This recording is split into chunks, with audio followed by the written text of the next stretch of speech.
The moment I realized my own parents had deliberately left me in economy while they booked 12 first-class seats, I stopped feeling hurt. I started paying attention. It happened at the airport.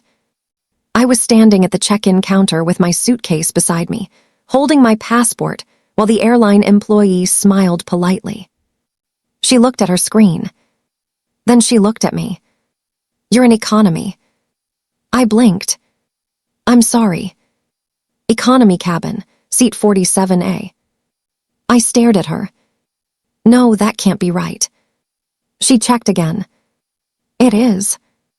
I pulled out my phone and opened the family travel group. My mother had sent the flight details that morning. Family vacation, wait. 12 passengers. 1 reservation. I counted the names. My parents. My older brother Ryan and his wife. My younger sister Emma. My aunt. My uncle. 3 cousins. My grandmother. And me. 13 people. But when I opened the seat map, something looked strange. 12 names were listed in first class. 1 name was in economy. Mine. I stared at the screen. Then I looked at the employee. "Can you check if there's been a mistake?" She smiled apologetically. "There is no mistake on the reservation." My throat tightened. I called my mother. She answered immediately. "Sweetheart, are you at the airport?" "Yes." "Good, we're already through security." I looked toward the first-class check-in line. "Mom, there's a problem with my ticket." "What problem?" "I'm in economy." She laughed. Not nervously. Not awkwardly. She actually laughed.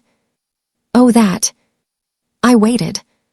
She said, "Be glad you're coming." I felt something inside me go quiet. "Mom, everyone else is in first class." "I know." "Then why am I in economy?" She sighed as though I were asking an unreasonable question. "We had limited seats." I looked at the reservation. 12 first-class seats. "Yes." "And 1 economy seat." "Yes." "Mine." "Well." She paused. "You'll survive." I couldn't speak. Then she added, "Don't start making this into something." That sentence hurt more than the seat itself. Because suddenly, I understood. This wasn't a mistake. It wasn't a booking error. It wasn't bad luck. They had made a choice. And they had chosen me for the 1 seat nobody else wanted. I looked through the glass toward the departure area. I could already see my family. They were laughing. My father was holding his expensive leather carry-on. My brother Ryan was taking pictures. My sister Emma was showing everyone something on her phone.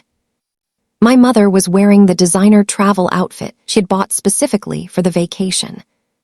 They looked happy, like one big perfect family. And then my mother saw me. She waved. I raised my hand. But I didn't smile. She mouthed, "Come on." I walked away from the check-in counter. For a moment, I thought about leaving. I could have called a taxi. I could have gone home. I could have told them to enjoy their vacation without me. But I didn't. I checked my bag. I got my boarding pass. And I walked towards security. Not because I was weak. Not because I accepted what they had done. I went because I wanted to understand why. For years, I had told myself that my family simply loved my siblings differently. I had convinced myself that I was imagining things. I had excused every forgotten birthday, every canceled dinner, every comparison, every time my parents praised Ryan for doing the bare minimum, every time Emma got something I had worked twice as hard for. I always had an explanation. But now, I had 12 first-class tickets, and 1 economy ticket. Mine. That was no longer a feeling. That was a fact. I sat in my economy seat for almost 7 hours while my family enjoyed champagne, large seats, private meals, and quiet cabins. I had the middle seat, between a businessman who slept the entire flight and a woman traveling with a crying toddler. Normally, I would have felt embarrassed. That day, I didn't. I pulled out my notebook, and I wrote one sentence. Find out why they wanted me here.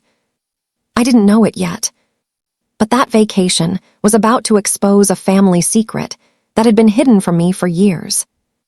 And by the time we returned home, my parents would wish I had never looked. My name is Claire. I'm 32 years old. And for most of my life, I was the child who was expected to understand. When Ryan got a new car, I was told, "Your brother needs it for work." When Emma went on an expensive school trip, I was told, "She's still young." When I asked for help paying for college, my father said, "You need to learn independence." I did. I worked 2 jobs. I took student loans. I graduated with debt. I paid it myself. When Ryan struggled in college, my parents helped him. When Emma wanted to start a business, Dad gave her money. When I wanted to start one, Dad told me, "Business isn't for everyone." I didn't complain. That was my role. The reasonable daughter. The mature daughter. The one who didn't make scenes. My mother loved saying, "Claire is strong." I used to think that was a compliment. Eventually, I realized it often meant, "Claire won't ask for anything." When I was 24, I moved into my own apartment. I paid every bill myself. When my car broke down, I took the bus. When I got promoted, I bought myself a small celebration cake. My parents didn't come. They were attending Ryan's birthday dinner. I told myself it didn't matter. When I turned 30, I had a small gathering. My mother called that morning. "I'm sorry, sweetheart, we can't make it." "Why?" "Emma needs help with something." "What happened?" "Nothing serious." I understood. Of course. Emma needed them. Ryan needed them. Everyone needed them. I didn't. I was Claire. I could handle myself. That was the family story. Then came the vacation. My parents had announced it 6 months earlier. "We're taking everyone to Italy." My mother had been incredibly excited. She talked about the hotels, the restaurants, the private tour, the yacht day, the shopping. She called it a once-in-a-lifetime family experience. I was genuinely happy. For the first time, I thought maybe things were changing. Maybe my parents were finally including me. Maybe I had spent years misunderstanding them. Maybe this was the vacation where we would become close. I helped my mother organize the itinerary. I created a shared document. I researched restaurants. I found a private tour of Florence. I even booked a museum reservation for everyone. My mother thanked me. "You're so useful, Claire." I laughed. At the time, I didn't notice the wording. Useful. Not loved. Not appreciated. Useful. Then, 2 weeks before the trip, my mother called. "Sweetheart, can you cover your own flight?" I said, "Of course." She replied, "Good." I thought nothing of it. I assumed everyone was paying for their own flights. I was wrong. When I discovered the 12 first-class tickets, I finally understood what cover your own flight really meant. It meant everyone else deserves luxury. You can pay for yourself. Still, I went. And when we arrived in Italy, the real humiliation began. My family had booked a luxury hotel. The kind with marble floors, huge windows, and staff who remembered your name. My mother handed out room keys. Ryan and his wife got a suite. Emma got a balcony room. My aunt and uncle got a suite. Grandma got a beautiful room near the elevator. And me. I was in the smallest room, at the back of the hotel. No balcony. Tiny bathroom. View of a brick wall. I looked at my mother. She smiled. "It's perfect for you." I nodded. "Sure." She touched my shoulder. "Be grateful you're here." There it was again. The same message. Be glad you're coming. Be grateful. Don't complain. Don't make things difficult. I carried my suitcase upstairs, closed the door, and sat on the bed. For the first time in my life, I allowed myself to ask a question I had avoided for years. What if they actually don't love me the way I thought they did? I hated the thought.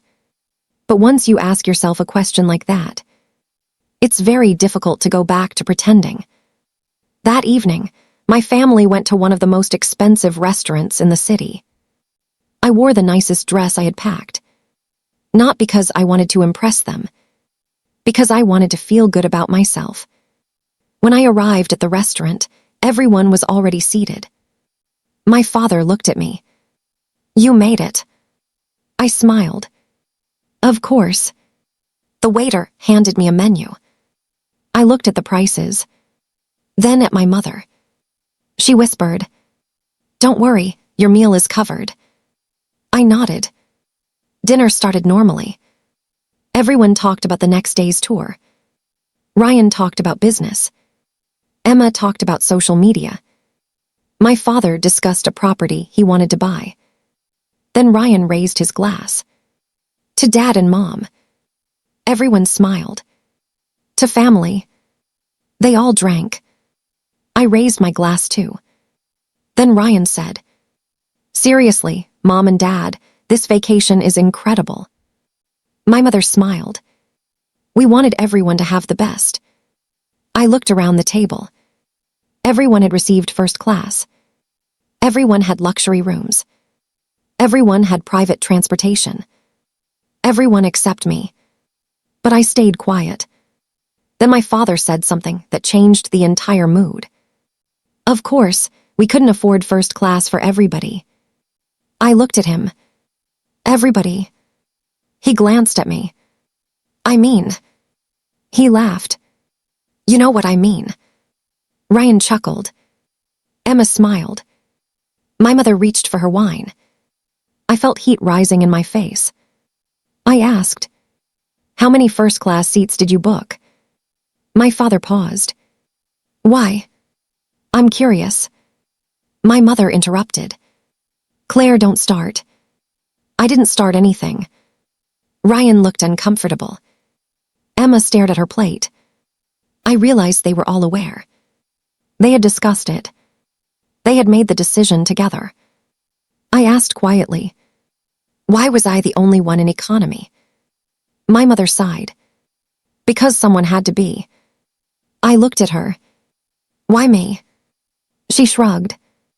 You're single. I didn't understand. What does that have to do with anything? You don't have children. So, you have fewer responsibilities. I stared at her. My father added, and you're doing fine financially. I laughed. It was a short, painful laugh. So because I don't have kids, I deserve less. No one said that. You just did. My mother looked irritated. This is exactly why we didn't want to discuss it. I stood up. I need some air. I left the table. Outside, the city was glowing. People were walking past.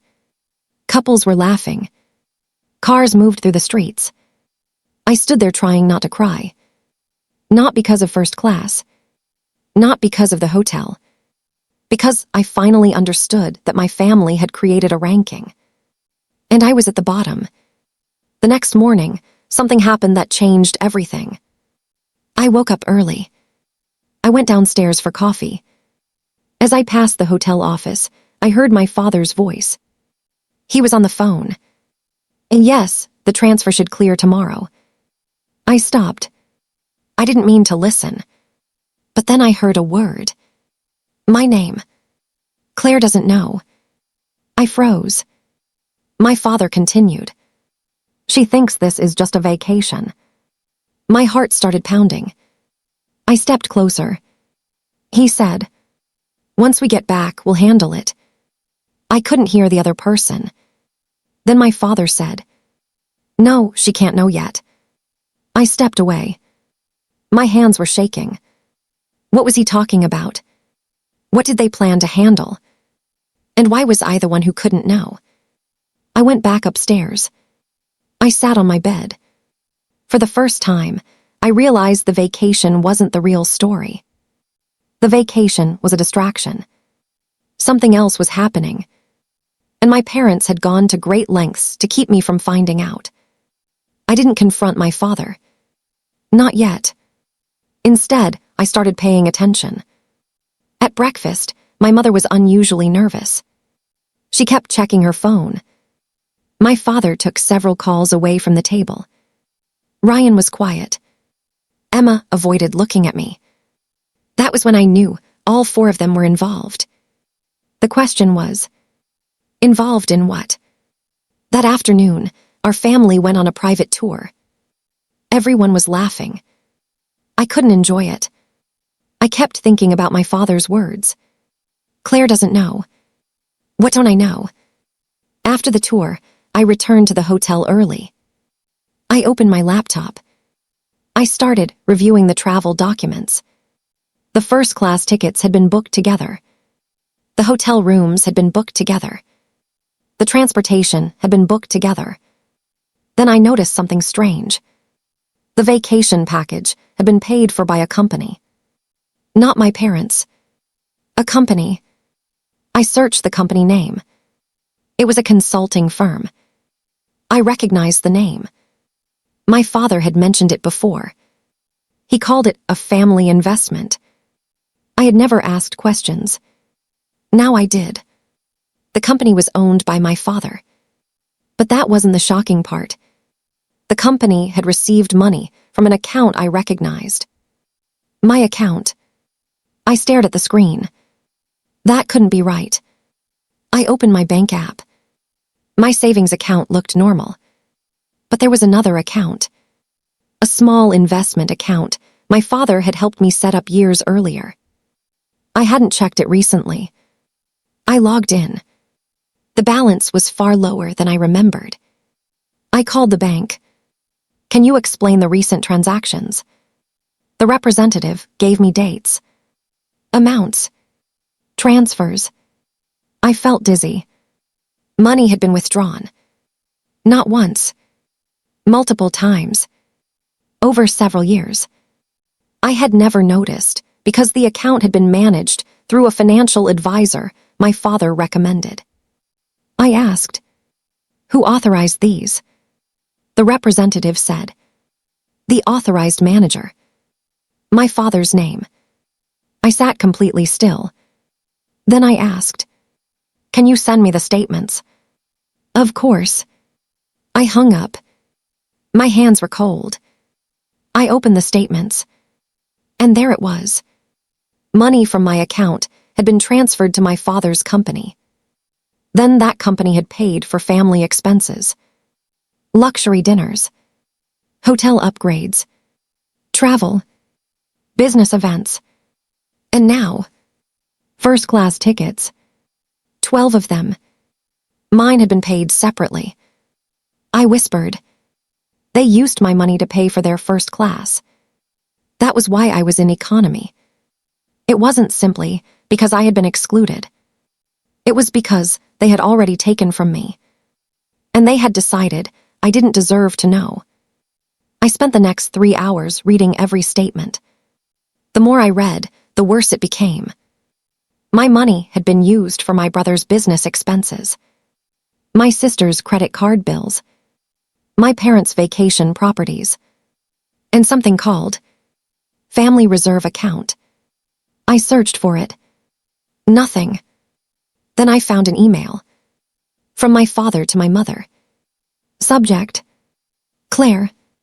The email said, she'll never notice, she trusts us. I stopped reading. Those 6 words hurt more than anything. Not because they were cruel, Because they were true. I had trusted them. They knew that. They had used it. Then I found another email. This one was from my mother. She wrote, "Keep her comfortable. If she starts asking questions, remind her that we're family." I closed my laptop. I sat there for a long time. Then I made one decision. I wasn't going to confront them on vacation. I wasn't going to scream. I wasn't going to accuse them without understanding everything. I was going to find out exactly how much they had taken. And exactly why. Because if they had stolen from me once, there was a good chance I wasn't the only person they had taken from. The next morning, I called an attorney back home. Her name was Rachel Morgan. I explained everything. She asked me one question. "Do you have copies of the statements?" "Yes." "Are you physically safe?" "Yes." "Then don't confront anyone." I nodded. She continued, "Your parents may realize you're looking. What should I do?" "Collect information." I did. I copied everything.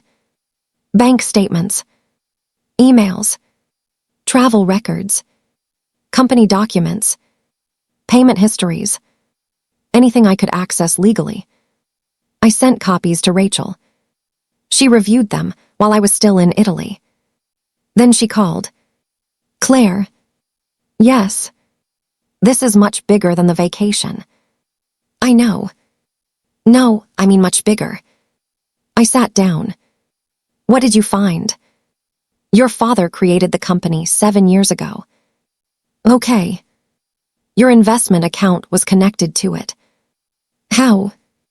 "You're listed as a beneficiary of one of the family investment structures." I was confused. "Why?" "I don't know yet." She paused. "But there are documents suggesting your father used your name to structure several transactions."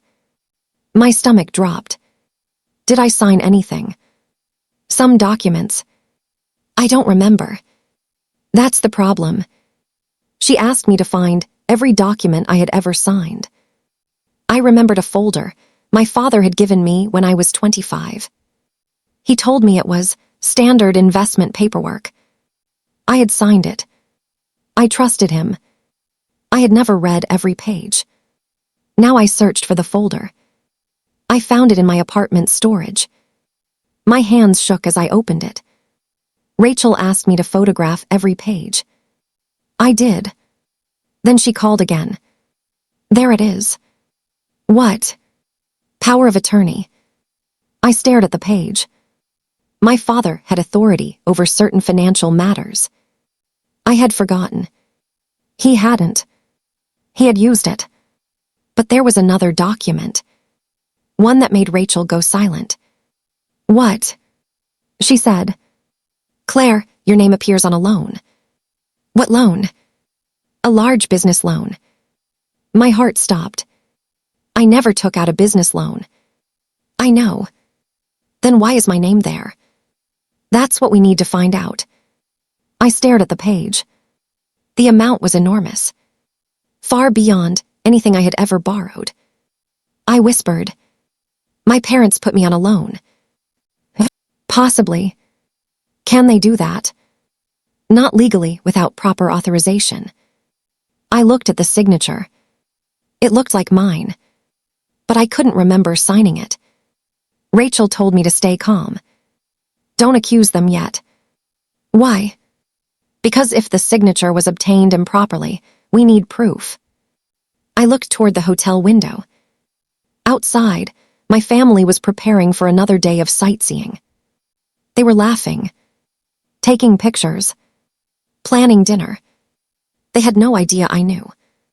Or maybe they did. That afternoon, my mother came into my room.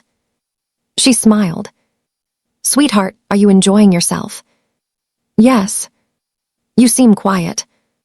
"I'm tired." She sat beside me. "You know we're happy you're here." I looked at her. "Are you?" She frowned. "Of course." "Then why was I the only one in economy?" She laughed nervously. Still thinking about that? Not really. Good. She stood. Come downstairs. Everyone's waiting. I watched her leave. Then I whispered, You have no idea what I'm thinking about.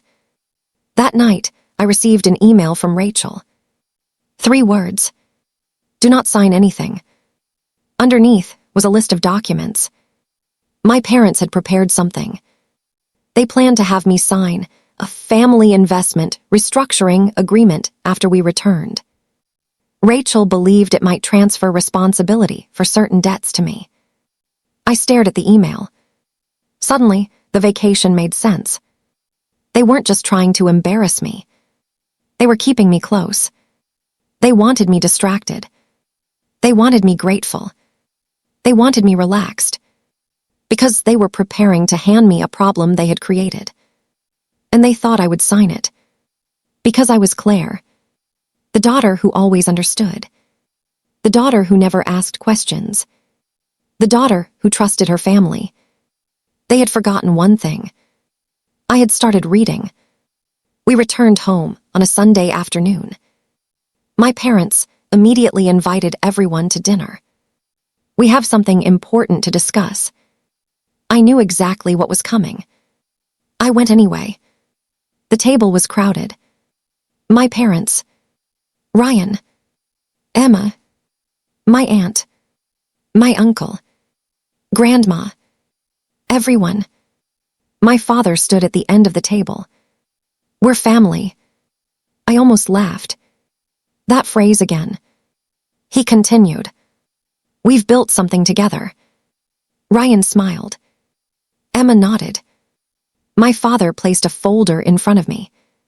Claire, we need your signature. I didn't touch it. What is it? Nothing complicated. I smiled. That's what you always say. My father looked at me. Just sign here. I opened the folder. The document was exactly what Rachel had warned me about. It was a restructuring agreement. Several financial obligations were being moved. And my name was being placed in a position of responsibility. I looked at my father.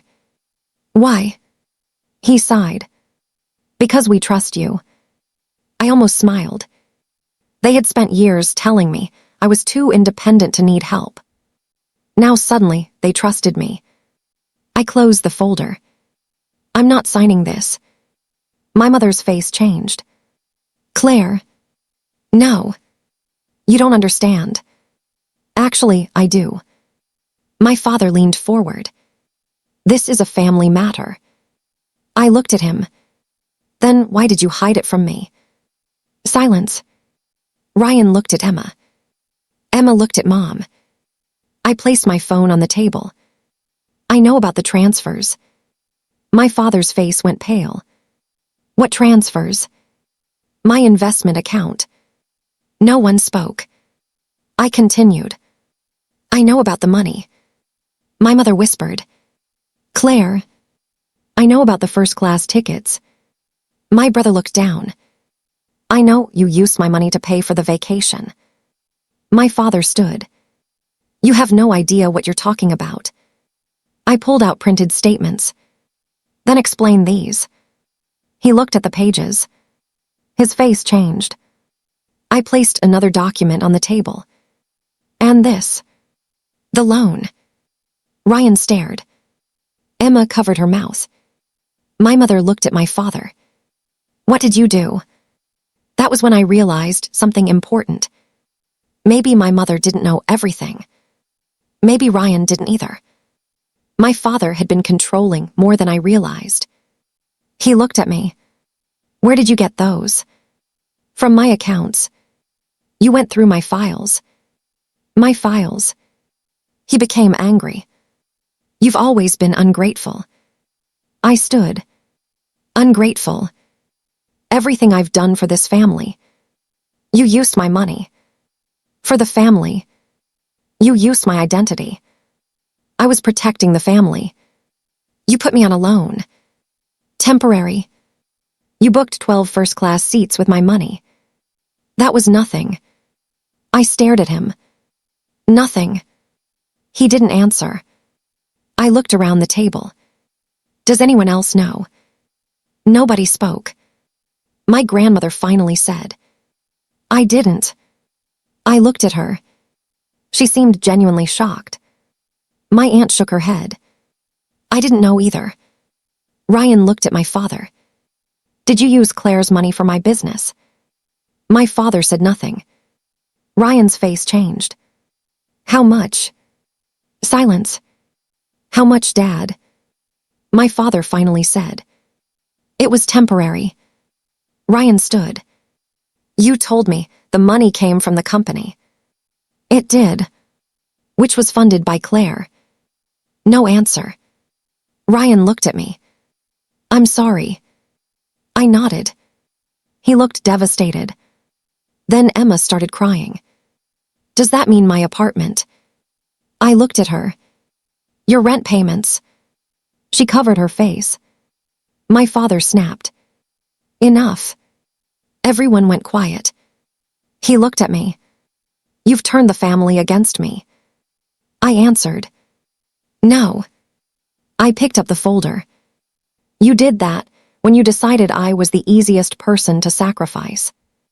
I walked out. My mother followed me. Claire. I stopped. She grabbed my arm. Please. I looked at her. Please what? Don't destroy your father. I shook my head. I'm not destroying him. Then what are you doing? I'm stopping him. She began crying. You'll regret this. I looked at her. No, Mom. I regret not doing it sooner. The next week was chaos. Rachel filed the necessary legal notices. The accounts were protected. The disputed transactions were formally challenged. The loan was placed under review. And suddenly, my father couldn't move money as easily as before. He was furious. He called me every day. Sometimes angry. Sometimes apologetic. Sometimes threatening. Sometimes emotional. But I stopped reacting. Rachel told me, let the process work. So I did. Meanwhile, the family started asking questions. Ryan discovered that several payments he thought came from my father's business had actually come from pooled family funds. Emma learned that her apartment payments had been connected to the same structure. My aunt discovered that money she had invested years earlier had been moved without her understanding. The more records were reviewed, the more people realized that I wasn't the problem. I was simply the first person who had looked closely. One evening, Ryan came to my apartment. He stood outside holding a folder. I need to apologize. I let him in. He sat down. I didn't know. I believe you. He looked at me. Why didn't you tell me? Because I didn't know. He laughed sadly. We were all so blind. I nodded. Some of us were comfortable. He looked at the floor. I feel horrible. Don't. Why? Because guilt doesn't fix anything. He looked at me. What does? Truth. He nodded. Then he handed me the folder. These are all the documents I have. I looked at them. Thank you. He stood. I'm with you. That sentence meant more than he knew. For years, I had thought my brother was part of the problem. Maybe he was. But perhaps he had also been manipulated. The same thing happened with Emma. She came to me 2 days later. I thought Dad was helping me. He was. With my money. Not exactly. She started crying. I didn't know. I know. Are you going to take everything away? I shook my head. No. Why not? Because this isn't about punishment. She looked confused. Then what is it about? Accountability. She nodded slowly. That became the difference between my approach and my father's. He wanted control. I wanted truth. He wanted everyone dependent on him. I wanted everyone to understand their own finances. He wanted silence. I wanted transparency. The investigation continued. Then Rachel found something that changed the case completely. A series of documents showed that my father had transferred money from multiple family accounts into his company. The pattern went back years. My money. Ryan's money. Emma's money. My aunt's investment. Even some of my grandmother's savings. It wasn't one mistake. It wasn't one bad decision. It was a system. And my father had built it around one belief. Nobody would challenge him. He was wrong. The final discovery came from an old computer file.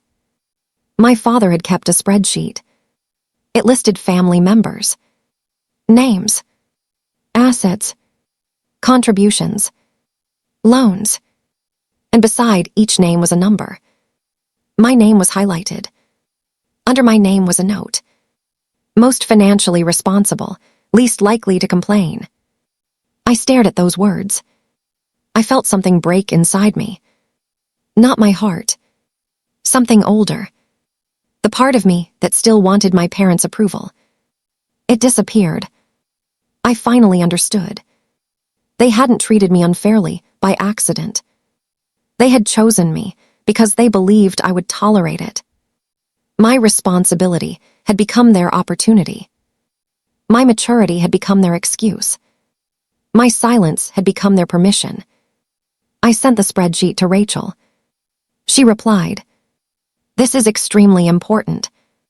The legal process moved quickly after that. My father was required to explain the transactions.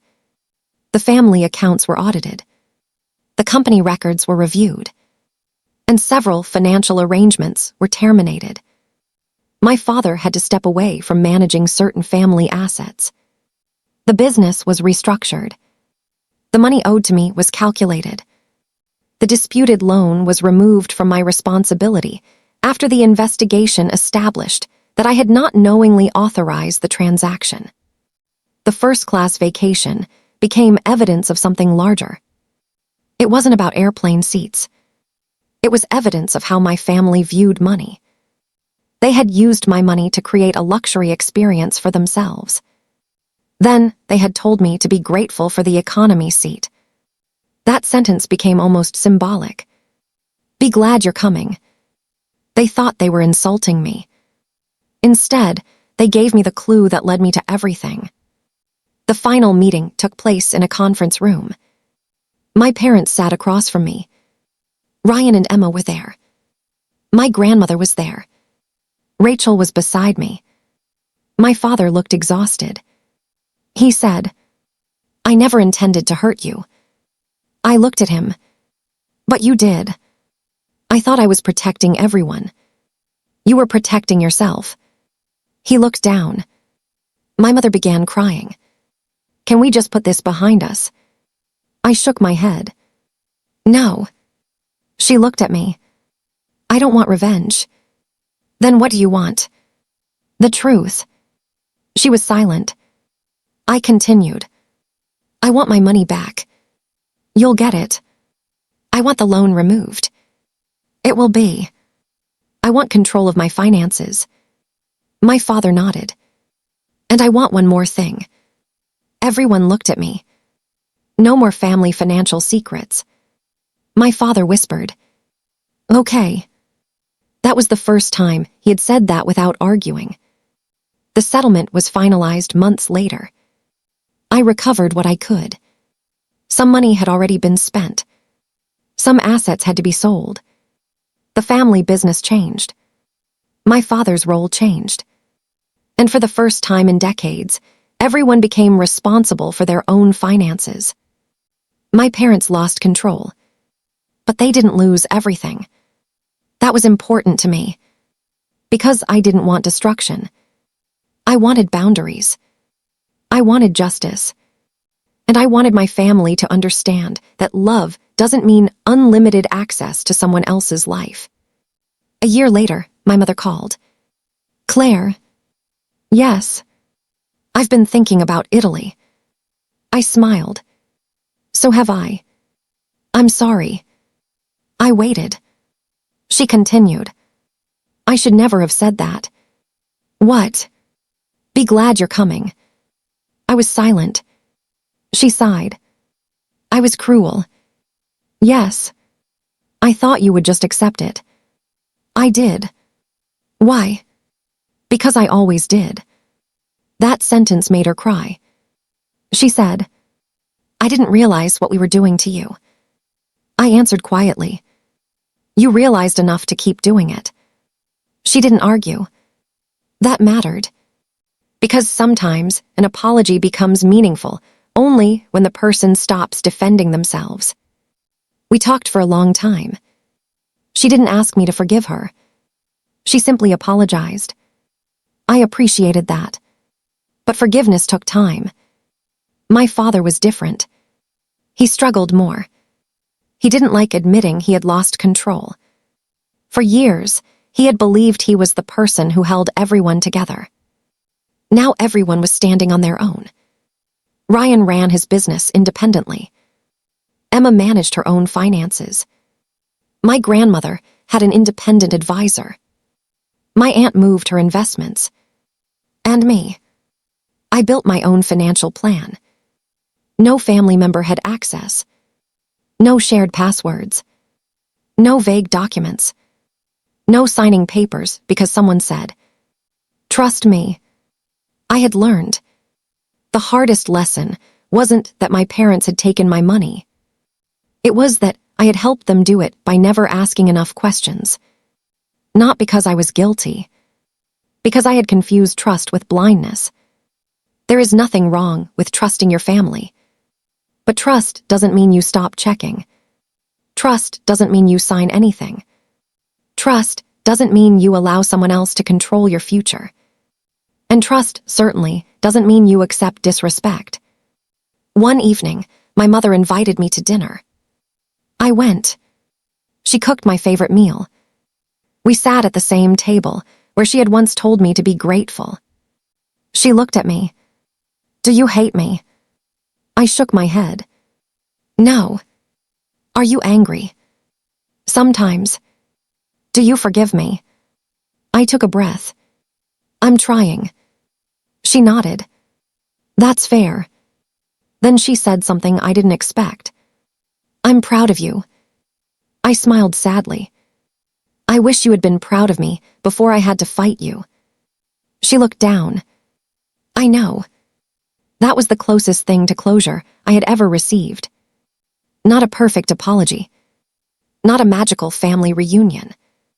Just an honest acknowledgement. Sometimes that's all you get. And sometimes, it's enough. 2 years later, we planned another family trip. This time, I booked the tickets. Everyone asked, what cabin? I smiled. Everyone chooses their own. My brother laughed. Seriously. Seriously. Emma said, I'm buying premium economy. Ryan said, I'll take business. My mother looked at me. And you? I smiled. I already booked mine. She laughed. What did you choose? Business. She nodded. Good. There was no argument. No comparison. No ranking. No humiliation. Just adults making their own choices. At the airport, we met at the gate. My mother hugged me. My father shook my hand. Ryan joked about the price of airport coffee. Emma complained about the flight time. And I realized something. We were finally becoming a family. Not the family we had pretended to be. A real one. A family where everyone had boundaries. Everyone had responsibility. Everyone could say no. And nobody had to earn their place by being useful. Before boarding, my father came over. I want to ask you something. Okay.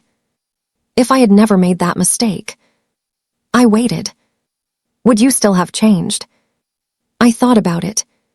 Probably. Why? Because I was already tired. He nodded. I understand. Then he said, "Thank you for not destroying us." I looked at him. I never wanted to. What did you want? I smiled. To stop being the person everyone thought they could sacrifice. He nodded. Fair. Then he walked away. I watched him go. And for the first time, I felt no anger. Just peace. People sometimes ask me what the worst part of that vacation was. They assume I'll say the economy seat. I don't. The worst part wasn't sitting in economy. It wasn't the small hotel room. It wasn't watching my family drink champagne while I sat several rows behind them. It wasn't even hearing my mother say, "Be glad you're coming." The worst part was realizing that I had spent 32 years believing I had to earn my family's love by being easy to deal with. I thought if I never complained, they would appreciate me. If I worked hard, they would respect me. If I helped everyone, they would help me. If I stayed quiet, there would be peace. I was wrong. Silence doesn't always create peace.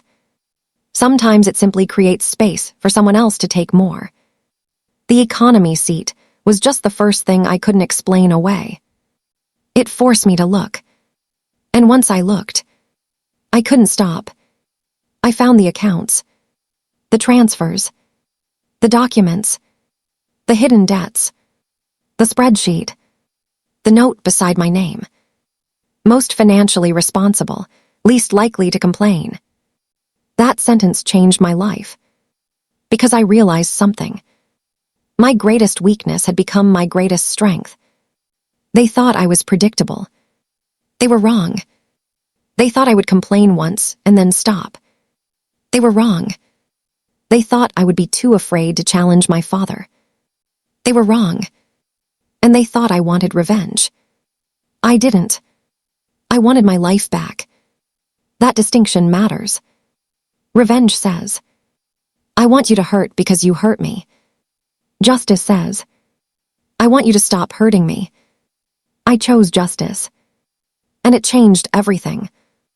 A few years later, I took another international flight. This time, I was traveling alone. I arrived at the airport early. I checked my passport. I checked my luggage. Then I looked at my boarding pass. Business class. I smiled. Not because business class was important. It wasn't. I smiled because I had paid for it myself. Nobody had decided what I deserved. Nobody had placed me in the cheapest seat because they assumed I would accept it. I had chosen. I walked through the airport, and as I waited to board, I thought about that younger version of myself. The woman standing at the check-in counter, holding her passport, trying to understand why 12 people had been given first class while she was left in economy.